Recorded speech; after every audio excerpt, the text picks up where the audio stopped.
eh. Yes! What do you have to say po? Since we know you have been observing since day 1, day 2, bago ho mag-present ang depensa bukas. Since day 1 and day 2, how was your observation po? Kasi natanong na namin si Atty. Degra at Atty. Sal, kayo, we never asked you po about this. Wala kang, as of now, prosecution pa lang nagpipresent Opo, na, opo. we cannot make any comments until we have heard the side of the defense. Pero ano masasabi po ninyo with the initial... Personally, I see it as a political something, political matter. Walang parang baliwala ebidensya dito eh. Walang chat tricks eh. Attorney, what made you say so? Can you give us further insights on saan po nanggagaling, where that point of view is stemming from? Well,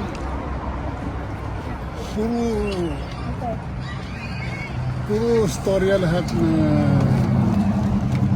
hindi natin alam anong oras, sino, kailan. No? Walang sufficient definiteness kung sino ang... Probably, hindi natin alam ang procedure dito sa ICC. Iba ang sistema nila. But as lawyers, as Filipino lawyers, we expect something different. Bigyan nyo kami ng... Nakikita namin na masasagot namin ng tama. Attorney Major Aldea, could you tell us more about yung sa meeting yung kagabi with Kaufman? I mean, how was it? Ano lang yung socials lang yan. Okay. Hindi po na pag-usapan yung strategy or how the defense would approach? Alam mo, it's trabaho nila yan. We do not want to intervene with what they're going to do. Of course, kanila lahat yan. We're just here to observe.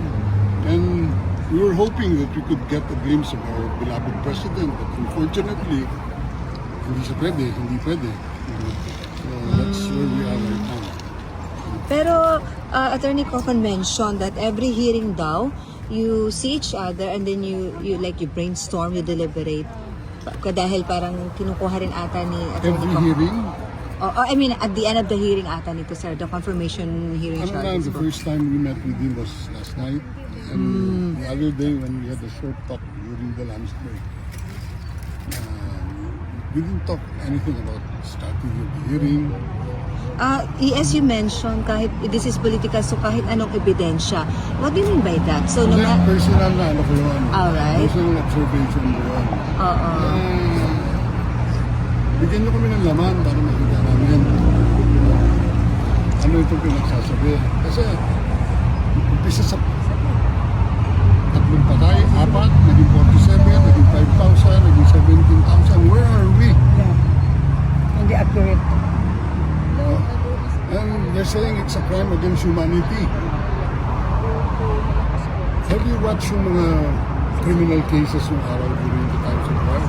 Ano yung crime against humanity? Hundreds of thousands being killed. Here, we're doing something. It's a national policy. Anong pakialam ng ibang nations dito na itong gusto namin gawin para tumahimik naman yung bansa namin. Pagod na kami. Pagod na siya. He saw it as a last alternative. Baka ito ang pag-asa ng linisin natin ang sarili natin. And we were on the right track. Unfortunately, our president had only 2 to 3 years to govern. No? Nabutan tayo ng COVID. 2 taon nang nawala sa kanya. Pero sa 2 taon na yon, anong nakita ninyo? Wala? Sabitin nyo nga ako. Marami, sir. Ba't kayo Maraming nandito nabago, ngayon? sir. Ano naramdaman nyo? Sino best friend ng presidente? Kayo, ang taong bayan. No? Wala siyang iniisip. Hanggang ikukulong na lang siya, kayo pa rin na nasa isip niya. Masasabi ko lang kasi ako huli kasama niya bago kami nagkahiwalay. So, ES, would you say na walang katotohanan yung common plan, yung parang sinasabi po, in-establish po ng prosecution during the confirmation hearing? Alam mo, ito nga, natutulog na lang kasi tulog. Nag-aabang na something substantial o matapos na ito. Wala kami nakikita. As Filipino lawyers, hindi lang procedure. Sir, ano pong comment niyo dun sa photo gallery na high value target kill list? Yung photo ko. Yung pinakita ni PRRD na may mga mukha na Yung drug list daw. drug list, high value Well, target. meron siyang national policy. Ito ang mga taong binigay sa akin na involved sa mga drug trafficking. Bigay ito ng mga polis ko, hindi sa akin to. Part of the system yan. Meron tayong war against criminality, war against drugs. So, buti nga sinasabi, ito yung mga taong may mga kasalanan. No? Sir, any comment po sa paggamit po ng prosecution ng sariling words po ng former president about his policy? Tinatapos ba nila yung words ng dating presidente? Patayin natin, pero tinatapos, you go.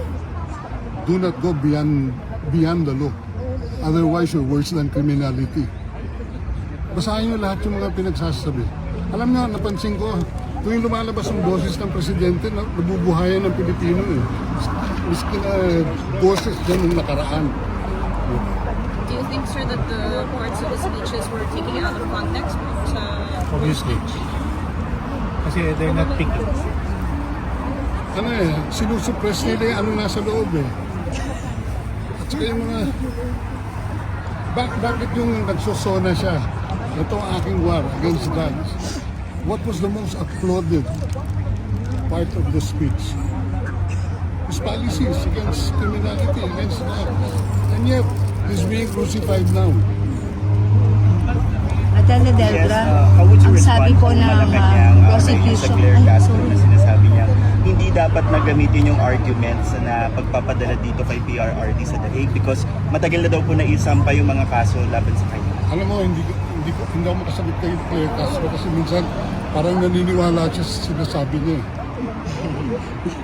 Attorney, be that as it may, it still stands in court that the defense will have to debunk or chip away from the arguments of the prosecution and the victims' counsel, even if you're frustrated by them.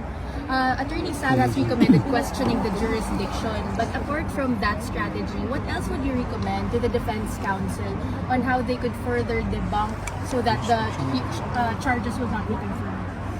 There is nothing to debunk. They have not proven their charges against the accused. So what is there to debunk? You feel that that would be enough defense to actually stop the chamber from confirming the charges against the former president? The accused is presumed innocent and proven guilty, and the prosecution has the burden to prove its case. So kayo, sir, you came here just to observe and hopefully to see the former president, not necessarily to corroborate with the defense team here of the president. Walang ganon, sir, na walang kayo mga inputs. Meron din Ngayon, naman. nag-observe. Okay. Sir, do you feel that there is a need for some of the Filipino lawyers to be accredited by the ICC so that you can participate in the floor as well? Meron din ang mangyayari doon. Mag-a-apply din yung accreditation. Around when, sir? Do you have a specific timeline or at least a target kung kailan kayo Siguro pag nagkausap pa kami ng kabila. Attorney Delgra, kampante sila, lawyers of the victims, the prosecutors, na ito magtutuloy-tuloy sa confirmation of charges. Well, that was what Mako-confirm. they said, especially up to the end of the second day, which was actually their day, which is to present the prosecution side of the argument, asking the confirmation charges so the trial will proceed against the former president. So let's hear it tomorrow on what the defense will say in order to debunk, as what Attorney Salam said, the prosecution's version. And hopefully convince the court that the charges are not sufficient to proceed to trial and therefore should be denied. And if that happens, and we pray that it happens, even praying against hope that it happens, that will be the cases will be dismissed and our Tatay Digong will be brought home alive and well. So meron mo kayo mga inaasahan na sasabihin or representa ng prosecution, rather, ng defense bukas? Is there time tomorrow sa third hearing? Well, I would expect, no, without getting into the details because hindi nga namin pinag-usapan yan Opo. with the defense team, the Attorney Kaufman will raise a very strong defense against confirming the charges against the former president. That despite na sinabi niyo hindi substantial ang present ng prosecution. I agree with that. Kaya, Especially pagdating doon, well, himay-himay natin ng konti. The prosecution obviously utilized, no? What we understand that there are about hundreds if not thousands of pieces of evidence that they have gone through and reviewed. We don't know what, we don't know where, what they are, but marami. And siguro, their strongest bet, they presented it yesterday. One of those was the video doon sa alleged shooting sa Agdao Public Market in Davao City. By the way, I'm from Davao City. I'm familiar with the place. Pagkatapos ng hearing yesterday, there was a quick rebuke from the author of that video. No? The journalist who took that video. And everything, according to him, is not what the ICC prosecutor was trying to portray before the ICC judges. So, yun po. Yung pa lang, talo na sila doon. Pagdating naman doon sa mga representative of the victim, it's all rhetorics. It's all rhetorics. Walang not a single piece of substantial evidence because that is the basis of the ICC to determine whether there is substantial evidence to confirm the charges. Wala po. It's all a rhetorical narrative to say that they even mention it's a war against the poor. Nakapagtataka yung former president po is close to the poor. At marami pong sinabi si Attorney Kaufman during the opening statement about the social reform agenda of the president. So, what is there to say that it is a war against the poor? It is a war against illegal drugs, yes. But certainly not against the poor. Attorney Medialdea, with the way things are going sa takbo po nung mga nakaraang araw, do you expect the prosecution to present their witnesses at this stage in the hearing? Wala pa. Not at this time. Confirmation of charges pa lang. Because in September, the court allowed them to present at least 2 witnesses. So now they have the option whether or not they want to push through the same I'm not really familiar with the proceedings, but presentation of witnesses will come in the event that the results of the confirmation of charges will be positive. So you don't expect? Yes, nakikibalita po ba si VP Sara sa inyo sa mga nagaganap dito? Because na-interview po siya sa Iligan and sabi niya medyo hindi na po niya namomonitor yung charges ceiling ng dati. Unfortunately, hindi naman siya nakakausap ever since we came. But who appointed you to be the Filipino Legal Counsel of PRP? Family. The whole family. Like Honey Let's, Honey... Sirs, do you honestly still believe in the integrity of the ICC? Okay. I mean, sabi nyo, kahit anong ebidensya na meron, the former president himself, parang siya mismo, because he was really questioning the jurisdiction. Kayo po ba, sir? Do you still believe in the integrity of the ICC? At as mentioned by ES kanina, although personally, kahit anong ebidensya ng ipresente. So, ano ba to? Kahit ganong kabigat, This is my medyo first tagilid. time to attend and personally witness a proceeding before the ICC. And even before that, so far as the case of the former president, may alam tayo na about that. At hindi talaga mawawala. Unique in this case is the political character in this case. Tanggalin mo yung political dimension, we're very confident that the former president would win his day in court. But with the political dimension, starting with the forced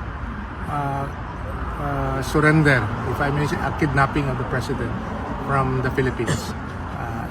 It's already political in character. So, ano pa yung maaasahan natin dito?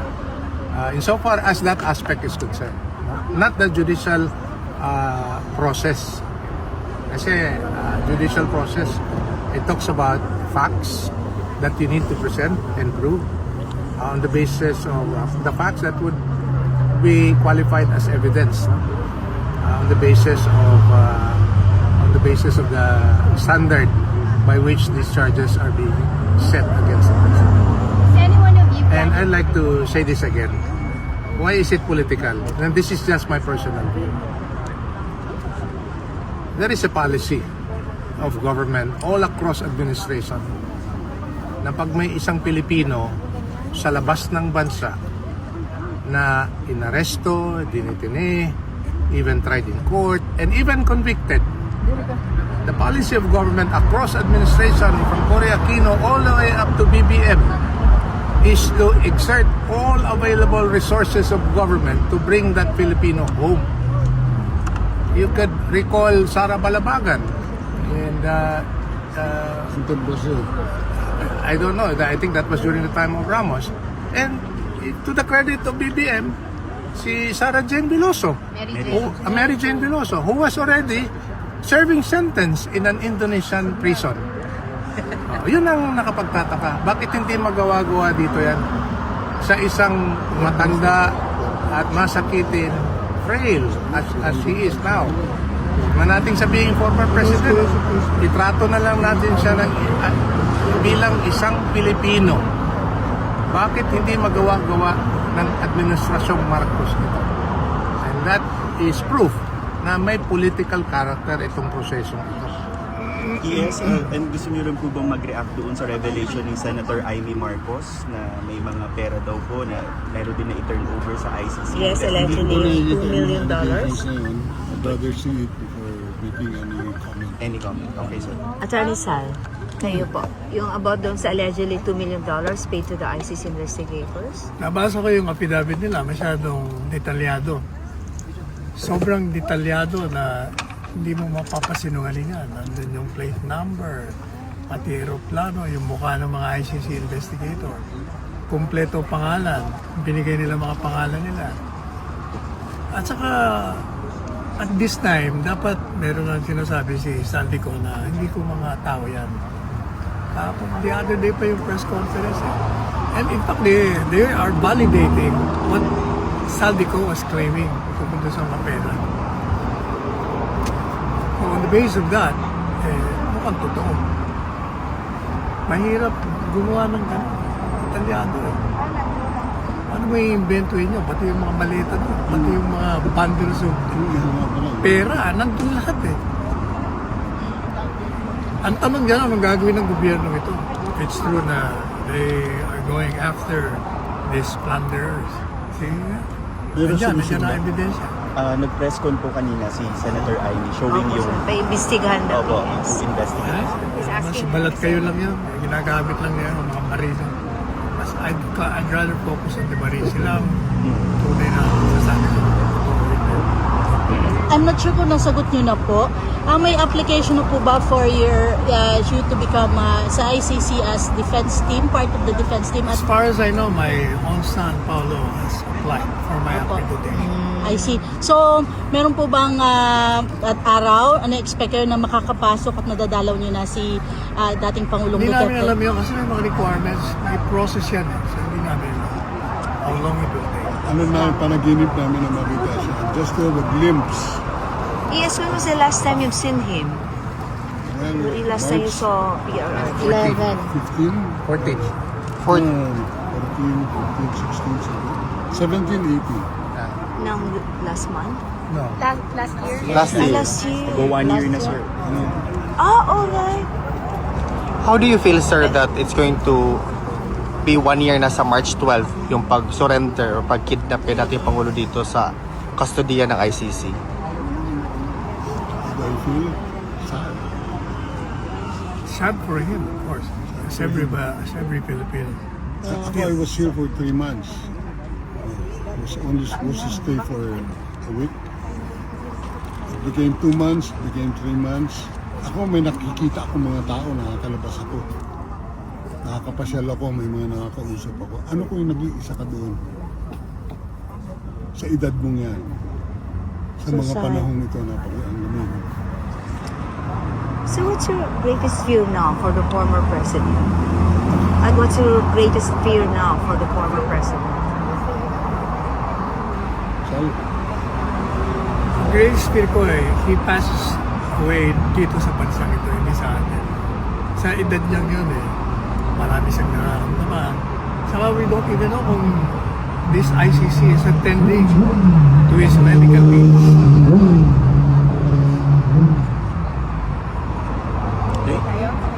Thank you, sir. Okay na, thank you sir. Mabuhay po kayo. 1 year na, no?